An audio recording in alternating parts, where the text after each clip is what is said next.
Hello बच्चों, एक बार फिर से आपका स्वागत है आपका अपने चैनल मैक माय स्टडी पर। दोस्तों, इस वीडियो के माध्यम से मैं आपको बहुत ही बेहतरीन तरीके से जो है परमाणु की जितनी भी बातें और कॉन्सेप्ट जो होते हैं उनको क्लियर करने वाला हूं। अगर आप मेरे चैनल पर नए हैं तो सब्सक्राइब कीजिएगा, शेयर कीजिएगा और अपने दोस्तों के पास चारों तरफ भेज दीजिएगा, क्योंकि वो भी जो है इस टॉपिक को और इस कॉन्सेप्ट को अच्छे से समझ पाएँ। क्योंकि बहुत सारा बच्चों को जो है अभी भी दिक्कत होता है कि परमाणु किसे कहते हैं, अणु किसे कहते हैं, तत्व किसे कहते हैं, और इसी चीज़ में वो बेचारा फंस जाता है। आज जब फंस जाता है तो उसको जो है ये सब टॉपिक्स जैसे समझता है कि कितना जो है बोझा है। तो घबराने की ज़रूरत नहीं है, मैं आपको कॉन्सेप्ट को क्लियर करने आया हूँ। आप मेरे चैनल से जुड़िए और ज़्यादा से ज़्यादा जो है सीखिएगा। और कोई भी अगर आपका क्वेरी हो तो आप कमेंट करके मुझे भेज सकते हैं। मैं उस बात को जो है आपके रख के, और कोई भी टॉपिक हो, अगर आपको कोई टॉपिक दिक्कत हो तो आप कमेंट कर दे सकते हैं। उस टॉपिक को मैं अच्छे से क्लियर करके आपको जो है वीडियो बनाकर भेज सकता हूं। तो आइए सबसे पहले जानते हैं कि परमाणु होते क्या हैं। मैंने बताया था परमाणु किसी भी पदार्थ का सबसे छोटा कण होता है, यानी किसी भी पदार्थ के सबसे छोटे कण को परमाणु कहते हैं। क्योंकि मैंने बताया था संस्कृत में जो शब्द होता है परम का होता है मतलब अंतिम होता है, और कण का जो देखिए जो परमाणु, अणु का मतलब होता है कण, यानी किसी भी पदार्थ का सबसे छोटा कण परमाणु कहलाता है। परमाणु के सिद्धांत डाल्टन और रदरफोर्ड दिए थे। क्या क्या दिए थे उस वीडियो को देखने के लिए मैं लिंक भी दे दिया हूँ, उसे देखिएगा और इसको भी देखिए, तब आप समझिएगा कि परमाणु मेरा क्लियर हुआ कि नहीं। अगर उस पर भी नहीं होता है तो आप कमेंट करके मुझे ज़रूर बताइएगा कि आपको दिक्कत क्या हो रहा है। नहीं हो तो मैं आप व्हाट्सएप नंबर दे दूंगा और आप हमसे क्या कर सकते हैं, जुड़ सकते हैं। तो आइए सबसे पहले जानते हैं कि परमाणु के और कौन कौन सी मज़ेदार टॉपिक हैं जो अभी तक आप नहीं जान रहे, और जान भी रहे होंगे तो अभी तक क्लियर नहीं हुआ होगा। देखिए, सबसे पहले आप फिगर देख रहे होंगे, तो फिगर में देख रहे होंगे तो ये जो फिगर दिए थे ये सबसे पहले रदरफोर्ड दिए थे। रदरफोर्ड ने एक पतले सोने के पतले चादर पर अल्फा कणों की बमबारी किया। तो अल्फा कण जब बमबारी किए तो जब पहली बार बमबारी किए तो सभी अल्फा कण जो है सीधे निकल गए। तो उनके दिमाग में आया कि कहीं ना कहीं जो परमाणु है उसमें खोखला जगह यानी खाली स्थान जरूर है। उन्होंने फिर कोशिश की कि चलो अभी तो मैंने किनारे मारा था, अब थोड़ा सा अंदर चलते हैं नाभिक की ओर। तो थोड़ा सा जैसे ही अंदर वो नाभिक की ओर अल्फा कणों की बमबारी किए तो वो अल्फा कण अंदर जाते हुए फिर अपने मार्ग को यानी रास्ता बदल दिए। तो उनको लगा कि ये कैसी बात हो सकता है, पहली बार मैंने मारा तो पूरा निकल गया। दूसरी बार उन्होंने दिमाग दौड़ाया कि अच्छा कहीं ना कहीं परमाणु के भीतर कुछ ठोस भाग है। अब क्या किए, रदरफोर्ड इस तरह करते गए और नाभिक को टारगेट बनाए। अब जब नाभिक को टारगेट बनाएंगे तो जाहिर सी बात है जब बाहर इतने ठोस हैं तो नाभिक तो और ठोस होगा। तो वो मतलब जानना चाहते हैं पूरी अच्छे तरीके से कि आखिर परमाणु के बीच में है क्या। तो वो परमाणु के बीच में जब जो है अल्फा कणों की बमबारी किए तो वो अल्फा कण वापस आ गया। तो उनको आभास हो गया कि परमाणु के भीतर में एक ठोस भाग है। उस ठोस भाग को ही हम लोग नाभिक कहते हैं। क्या कहते हैं, नाभिक। यानी रदरफोर्ड ने नाभिक की खोज की थी। अब नाभिक की खोज में उसमें प्रोटॉन, न्यूट्रॉन ये सब कहाँ से आ गए।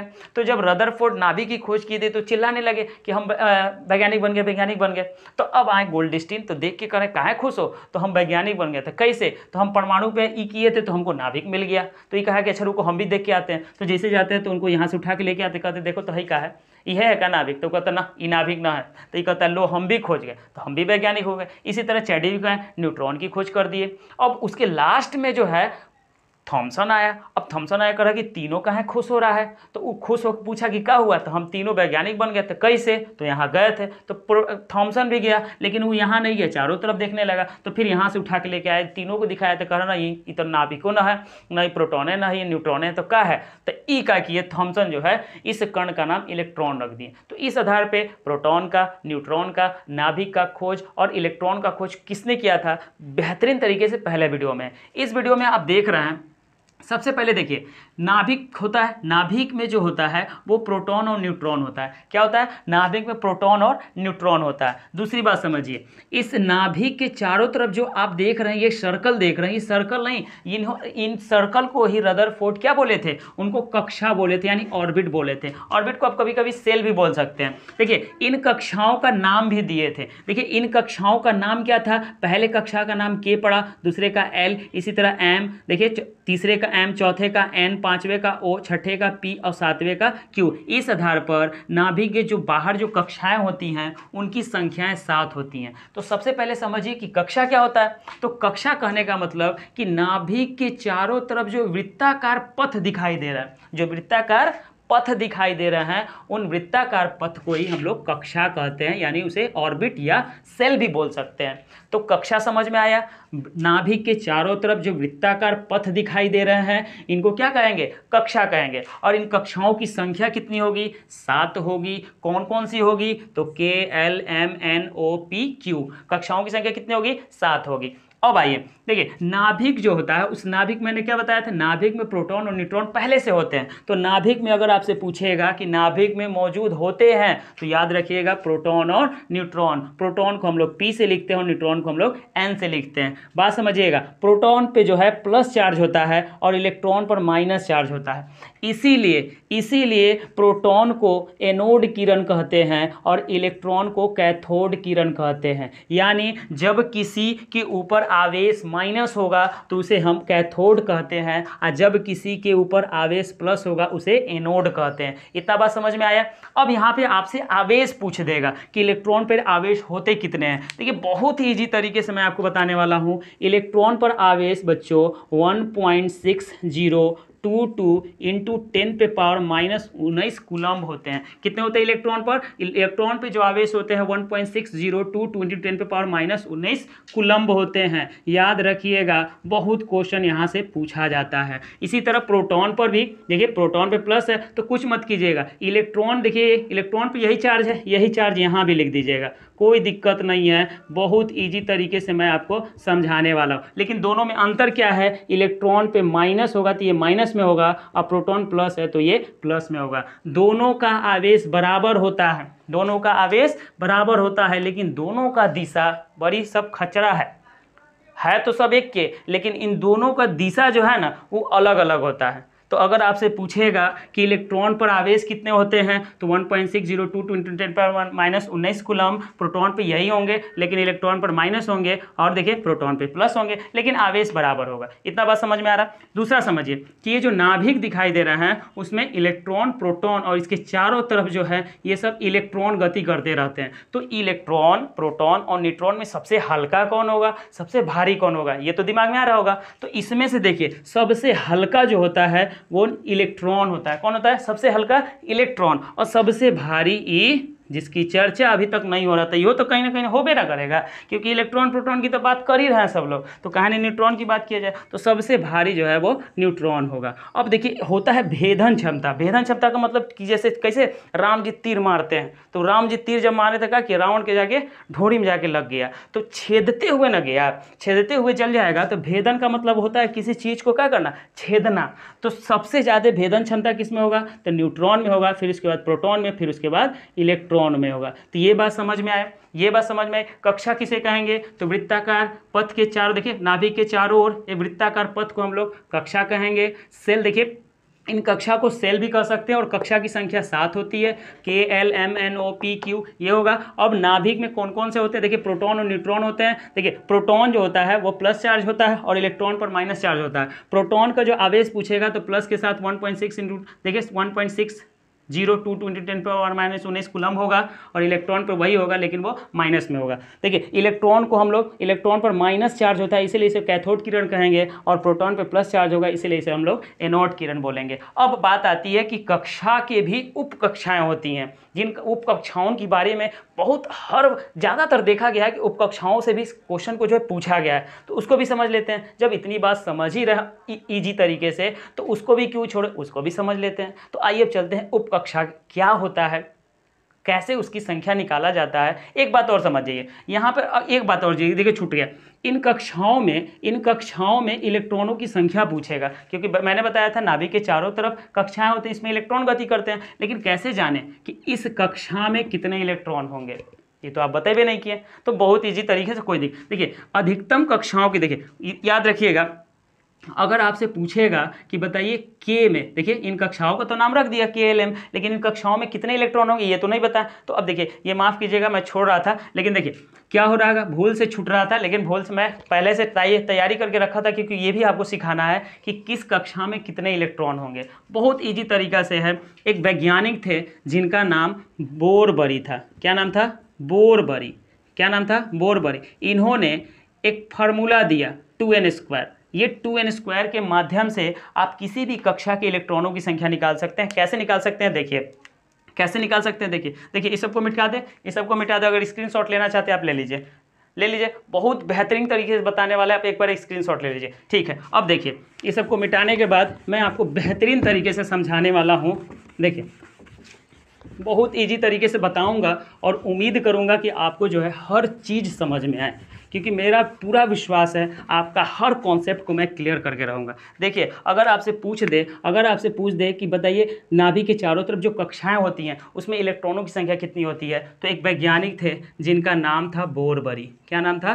बोरबरी। इन्होंने किसी भी कक्षा में अधिकतम कितने इलेक्ट्रॉन होते हैं उसकी गणना इन्होंने किया था। तो उन्होंने एक फार्मूला दिया था 2n²। क्या दिया था? 2n²। ये n क्या है? तो n कहने का मतलब कक्षा अगर 1 होगा तो 1 रखेंगे, कक्षा नंबर 2 होगा तो 2 रखेंगे, 3 होगा तो 3, इसी तरह 4, इसी तरह 5, इसी तरह 6 और इसी तरह 7, क्योंकि कक्षाओं की संख्या कितनी है? 7 है। 1 2 3 4 5 6 7। तो आप n के जगह पे क्या करेंगे, रखते जाएंगे, वैसे वैसे कक्षाओं की संख्या में कितने इलेक्ट्रॉन हैं वो निकलते जाएगा। देखिए जैसे के कक्षा की बात करें तो के कक्षा 1 नंबर पे है, के कक्षा 1 नंबर पे है, तो इसकी अधिकतम इलेक्ट्रॉन कितने होंगे? इसमें फार्मूला देख लीजिए 2n²। अब क्या करेंगे, 2 तो रहेगा ही, लेकिन कक्षा नंबर 1 ना है तो n के जगह पर 1 रख दीजिए। देखिए ये हो जाएगा, तो कितना हो जाएगा? 2 में 1 का गुना करेंगे तो 2 ही होगा, यानी पहले कक्षा में इलेक्ट्रॉनों की संख्या कितनी होगी? 2 होगी। इसी तरह 2 नंबर पर देखिए, 2 नंबर पर l है, 2 नंबर पर l है, तो 2 नंबर पर l है, यहाँ भी फार्मूला रख दीजिए।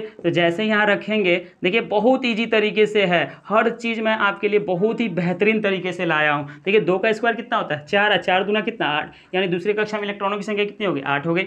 इसी तरह तीसरा में KLM यहाँ से क्वेश्चन पूछा जाता है m कक्षा में कितने इलेक्ट्रॉन होते हैं, तो आप इस फार्मूला को याद रखिएगा। तीसरे नंबर पे है तो 2 इंटू, देखिए n का स्क्वायर है, यहाँ हम क्या करेंगे, n के जगह पे 2 इंटू 3 का स्क्वायर, तो यहाँ क्या हो जाएगा? 2 होगा और 3 का स्क्वायर 9 यानी 18। इसी तरह 4 नंबर पे कौन है? देखिए 4 KLMN, n का निकाल लीजिए। तो n का जब निकालेंगे तो डायरेक्ट अब कर दीजिए 4 का स्क्वायर। 4 का स्क्वायर कितना हो गया? 2 इंटू 16 कितना हो गया? ये टोटल 32। इसी तरह पाँचवा पे देख लीजिए, पाँचवा में कौन है? O है, तो O इंटू, देखिए यहाँ रख दीजिए। इसी तरह 25 25 दूना 50। इसी तरह देखिए O के बाद P है, P को क्या करेंगे? P का 2 इंटू 6। बहुत इजी तरीके से, अब तो आप निकाल रहे होंगे, हमसे पहले निकाल रहे होंगे, मुझे उम्मीद है कि आप मुझसे जो है पहले निकाल रहे होंगे। बहुत बेहतरीन तरीके से मैं आपको समझाने वाला हूँ। देखिए 2 इंटू 7 का स्क्वायर कितना? 49, और 49 दूना कितना? 98। तो इस आधार पर कक्षाओं में जितने इलेक्ट्रॉन होते हैं, पहले कक्षा में 2 इलेक्ट्रॉन होंगे, दूसरे में 8 होंगे, तीसरे में 18 होंगे, चौथे में 32 होंगे, पाँचवें में 50 होंगे, छठे में 72 होंगे और सातवें में हमारे 98 होंगे। तो यहाँ से अगर आपसे क्वेश्चन पूछेगा कि बताइए n कोष में कितने, n कक्षा में कितने इलेक्ट्रॉन होंगे? 32 होंगे। अगर आपसे पूछ दे कि m कक्षा में कितने इलेक्ट्रॉन होंगे, m कक्षा में कितने इलेक्ट्रॉन होंगे, तो 18 होंगे। तो इस आधार पर आप कक्षा के जितने भी टॉपिक आपसे पूछेगा अब क्लियर हो गए होंगे। मैं उम्मीद करता हूँ आपका जो है ये कॉन्सेप्ट क्लियर हुआ होगा। तो अब आइए जानते हैं कि उपकक्षा क्या होते हैं। अब तो क्लियर हो गया, चलिए ये समझते हैं कि उपकक्षाएं होती क्या हैं। देखिए सबसे पहले उपकक्षा को समझिए। कक्षा की भी उपकक्षाएं होती हैं जिन्हें हम SPDF के नाम से क्या करते हैं? जानते हैं। देखिए यहाँ पे कुछ आप चार्ट पेपर देख रहे होंगे, इसको बहुत अच्छे से याद कर लीजिएगा। आपसे पूछेगा कि S उपकक्षा में कितने इलेक्ट्रॉन होते हैं, अधिकतम कितने इलेक्ट्रॉन होते हैं? 2 होते हैं। तो बात को समझिए। देखिए सबसे पहला हमारा कक्षा नंबर K है, उसकी उपकक्षा की बात करेगा तो उसमें S होते हैं। क्या होते हैं? S। उसी तरह L कक्षा में जो उपकक्षाएं होंगी वो S और P होंगी एक साथ। उसी तरह M में होंगे, M में उपकक्षाएं कौन कौन होंगी? तो वो है SPD। और मैं देखिए इसका इलेक्ट्रॉनिक विन्यास बहुत बेहतर तरीके से मैं आपको समझाने वाला हूँ, उसका अलग से वीडियो लाऊंगा ताकि आप इलेक्ट्रॉनिक विन्यास को भी निकालना सीख जाए। देखिए n कक्षा में कितने हैं? देखिए कि उपकक्षाएं कौन कौन होती हैं? तो S होती हैं, P होती हैं, D होती हैं, F होती हैं। और उपकक्षाओं की संख्या केवल 4 ही है, जिसका नाम है SPDF। यही उपकक्षाएं हैं, इसको याद रखिएगा। इन उपकक्षाओं में इलेक्ट्रॉन, क्योंकि कक्षा में संख्या तो हम निकाल लिए, कक्षा में कितने इलेक्ट्रॉन अधिकतम हो सकते हैं तो 2n² से निकाल लेंगे। लेकिन इसी तरह उपकक्षाओं की भी संख्या होती है, तो आप 4 ही है, 4 को कम से कम क्या कीजिए? याद कर लीजिए सबसे अच्छा। तो देखिए S उपकक्षा में अधिकतम इलेक्ट्रॉनों की संख्या 2 होती है, पी उपकोष में अधिकतम इलेक्ट्रॉनों की संख्या 6 होती है, डी उपकोष में इलेक्ट्रॉनों की संख्या अधिकतम 10 होती है, और इसी तरह एफ उपकोष में यानी एफ देखिए उपकक्षा में इलेक्ट्रॉनों की अधिकतम संख्या 14 होती है। तो इन बात को क्या कीजिएगा, याद रखिएगा। अक्सर एग्जाम में यही आपसे पूछेगा कि डी कक्षा में कितने अधिकतम इलेक्ट्रॉन होते हैं, 10 होते हैं, क्योंकि कक्षा का तो निकाल लिए, इस चारों को क्या कीजिएगा, बेहतर तरीके से याद कर लीजिएगा।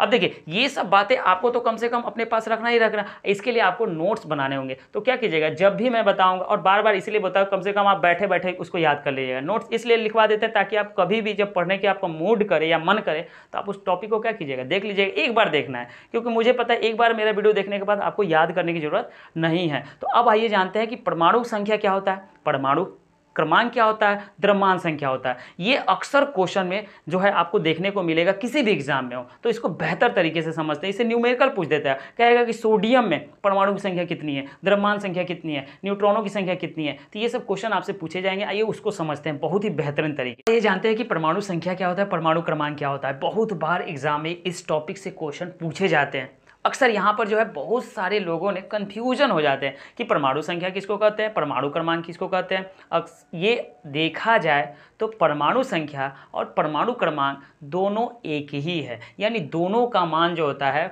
वो एक ही होता है। जैसे देखिए, सबसे पहले समझिए कि ये परमाणु संख्या यानी परमाणु क्रमांक, परमाणु संख्या की सबसे पहले खोज जो किए थे वो मोस्टली किए थे, क्योंकि अगर आप आवर्त सारणी पढ़े होंगे तो आवर्त सारणी को सबसे पहले मेंडलीफ ने दिए थे। मेंडलीफ क्या किए थे कि जो वो तत्वों को जो सजाए थे वो परमाणु द्रव्यमान के क्रम में सजाए थे, क्योंकि उनको पता था कि इनको हम सजाएंगे, लेकिन उसमें गलती क्या कर दिए, जिसका परमाणु द्रव्यमान कम था उसको पीछे बैठा दिए और जिसका ज़्यादा था उसको आगे बैठा दिए। तो उनकी जो है ये गलतियाँ का फ़ायदा उठाकर मोस्ले आए और कुछ नहीं किए, उस परमाणु द्रव्यमान को हटाकर परमाणु संख्या के आधार पर उस आवर्त सारणी को एक अलग तरीके से ढांचे में ढाले, जिनके वजह से आज जो हम आवर्त सारणी जो पढ़ रहे हैं ना वो आधुनिक आवर्त सारणी पढ़ रहे हैं। और उस आधुनिक आवर्त सारणी के जो खोजकर्ता थे वो मोस्ले ही थे। यानी अगर आपसे क्वेश्चन पूछेगा कि परमाणु संख्या की खोज किसने की थी, यानी परमाणु क्रमांक की खोज किसने की थी, तो किसने किया था, मोस्ले ने किया था। दूसरा, अब आइए समझते हैं कि परमाणु संख्या होता क्या है,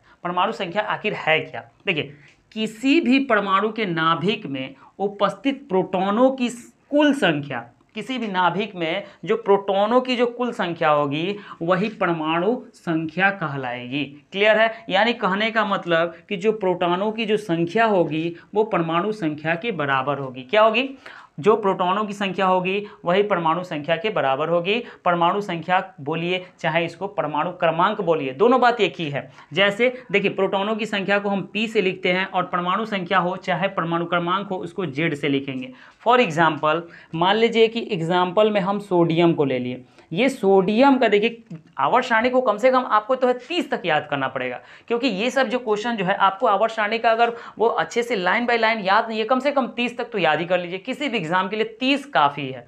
जैसे कि अगर आपसे पूछेगा कि बताइए सोडियम में परमाणु क्रमांक कितने होते हैं, परमाणु संख्या कितने होते हैं, अरे बात समझे, तो जब तक हमको इसका पोजीशन नहीं याद होगा कितने नंबर पे होता है तो कैसे बताएंगे। तो देखिए, आवर्त सारणी में सोडियम को जो है 11 नंबर पे रखा गया है, तो यही इसकी परमाणु संख्या भी हो जाएगी और यही इसकी प्रोटॉनों की संख्या हो जाएगी। तो अगर आपको किसी भी तत्व का अगर पोजीशन याद है तो आप क्या कर सकते हैं, उस पोजीशन से परमाणु संख्या ज्ञात कर सकते हैं और प्रोटॉनों की संख्या ज्ञात कर सकते हैं। इतना तो बात समझ में आया। किसी भी ना देखिए, किस परमाणु के किसी भी नाभिक में जो जितने भी प्रोटॉन होंगे वो सारे जो है वो सब क्या कहलाएंगे, परमाणु संख्या कहलाएंगे। तो चाहे वो प्रोटॉनों की संख्या हो चाहे परमाणु संख्या हो, दोनों बात एक ही है। तो सोडियम 11 नंबर पे है तो इसका प्रोटॉनों की संख्या भी 11 हो गया और परमाणु संख्या भी 11 हो गया। इसी आधार पर देखिए, मान लीजिए कार्बन है, तो कार्बन का जो संख्या होता है वो 6ठे नंबर पे है, तो ये प्रोटॉनों की संख्या भी 6 हो गया, 6 हो गया और परमाणु की संख्या भी 6 हो गया। इसी तरह मान लीजिए कि हम मान लेते हैं हाइड्रोजन, हाइड्रोजन तो 1 नंबर पे है। हाइड्रोजन कितने नंबर पे, 1 नंबर पे, तो इसकी प्रोटॉनों की संख्या भी 1 हो गई और परमाणु की संख्या भी 1 हो गई। प्रोटॉनों की संख्या को हमेशा P से लिखेंगे और परमाणु की संख्या को हमेशा Z से लिखेंगे। तो अब मैं जो न्यूमेरिकल आपको बताऊंगा उसमें P लिखूंगा तो समझिएगा प्रोटॉनों की संख्या है, और जब Z लिखूंगा तो समझिएगा परमाणु की संख्या है। तो आपको परमाणु संख्या आप क्लियर हुआ। अब आइए जानते हैं परमाणु द्रव्यमान क्या होता है। उसके बाद मैं आपको जो है कुछ एग्जाम्पल करके आपको सिखाऊंगा। इतना तो पता है, अब आप सीखते जा रहे हैं। तो आइए समझते हैं कि सबसे पहले परमाणु द्रव्यमान अब क्या होता है। अब आइए जानते हैं कि परमाणु द्रव्यमान क्या होता है, क्योंकि परमाणु संख्या और परमाणु क्रमांक बहुत बेहतर तरीके से अब हम सीख चुके हैं। अब समझ जाते हैं कि परमाणु द्रव्यमान यानी एटॉमिक नंबर होता क्या है। एटॉमिक नंबर बहुत ही इंपॉर्टेंट है, कई बार क्वेश्चन पूछा गया है। क्योंकि देखिए, मेरा जो टॉपिक लाने का मेन मकसद जो है कि जब आपके सामने परमाणु का कोई भी टॉपिक आएगा तो इस वीडियो को देखने के बाद, और मैंने जो प्रीवियस जो वीडियो बनाया था उसको लिंक भी दे दिया हूँ, उसको भी देख लीजिए। उसके बाद अगर आपको परमाणु से रिलेटेड कोई भी क्वेश्चन अगर फंसता है तो आप कमेंट करके हमें ज़रूर सुझाव दीजिए, तो मैं ज़्यादा से ज़्यादा जो इस पर सुधार, क्योंकि देखिए आप ही हमको जो है बता सकते हैं कि मेरी गलती क्या हो रही है, और आप ही बता सकते हैं कि मेरी सबसे बड़ी खासियत क्या है। क्योंकि आपका जब 1 सब्सक्राइब मिलता है ना, तो मेरे अंदर जो बहुत ज़्यादा जो है, मुझे लगता है कि हर चैनल जो भी मेहनत करता है उसको बहुत ज़्यादा एनर्जी मिलता है। तो आप ज़रूर मेरे वीडियो को शेयर कीजिए ताकि ज़्यादा से ज़्यादा जो लोग जो है मुझसे जुड़े और अपना कॉन्सेप्ट क्लियर करें। आइए समझते हैं कि परमाणु द्रव्यमान क्या है। देखिए, परमाणु द्रव्यमान को हम लोग एटॉमिक नंबर बोलते हैं। होता क्या है,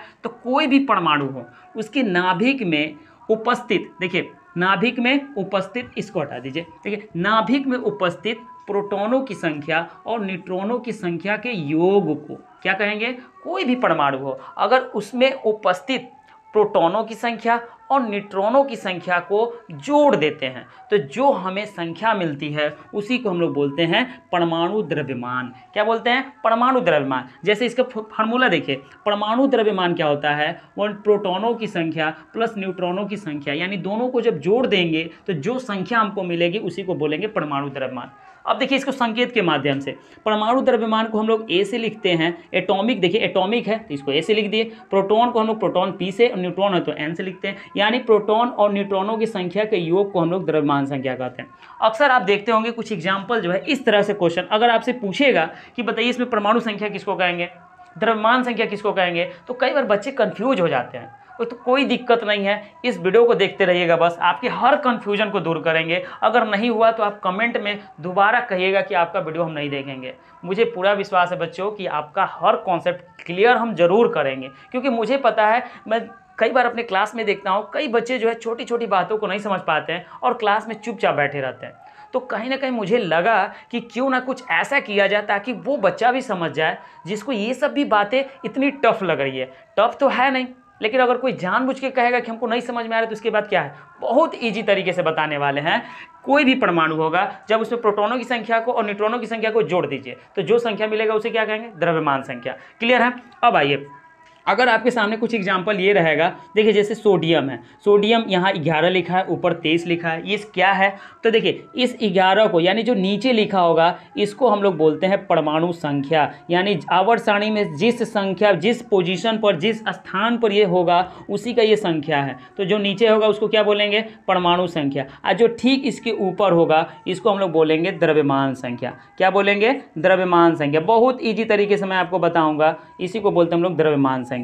याद है। अब इसमें देखिए, इसमें द्रव्यमान संख्या कौन होगा, तो जो ऊपर होगा इसको हम लोग बोलेंगे द्रव्यमान संख्या। इसको क्या बोलेंगे, द्रव्यमान संख्या। यानी ये हमारा क्लोरीन है, क्लोरीन का पोजीशन कितना है, आवर्त सारणी में 17 नंबर पे, तो ये क्या हो गया, ये परमाणु संख्या हो गया। और जब परमाणु संख्या होगा तो वो प्रोटॉनों की संख्या, देखिए परमाणु की संख्या, उसको प्रोटॉनों की संख्या बोल सकते हैं, परमाणु क्रमांक भी बोल सकते हैं। ये तो बहुत ईजी हो गया। परमाणु संख्या को हम प्रोटॉनों की संख्या भी कह सकते हैं, परमाणु क्रमांक भी कह सकते हैं, परमाणु संख्या भी कह सकते हैं। यानी अगर ये आपको देखिए आवर्त सारणी में अगर सोडियम का, यानी किसी भी 30 तक अगर याद कर लेंगे तो कोई दिक्कत नहीं होगा। जब आप किसी का पोजीशन याद कर लेंगे तो आपको 3 फायदा होगा। ये देखिए 11 नंबर पे है तो 11 नंबर परमाणु संख्या तो है ही, साथ ही साथ परमाणु संख्या को हम लोग परमाणु क्रमांक भी कहेंगे। क्या कहेंगे, परमाणु क्रमांक। यानी परमाणु, देखिए परमाणु जो पोजीशन 11 नंबर पे है तो इसको हम परमाणु संख्या भी कहेंगे, परमाणु क्रमांक भी कहेंगे, परमाणु क्रमांक भी कहेंगे। तो इसको हम कहेंगे भैया, इसको हम प्रोटॉनों की संख्या भी कह सकते हैं। क्या कह सकते हैं, प्रोटॉनों की संख्या भी कह सकते हैं। देखिए एक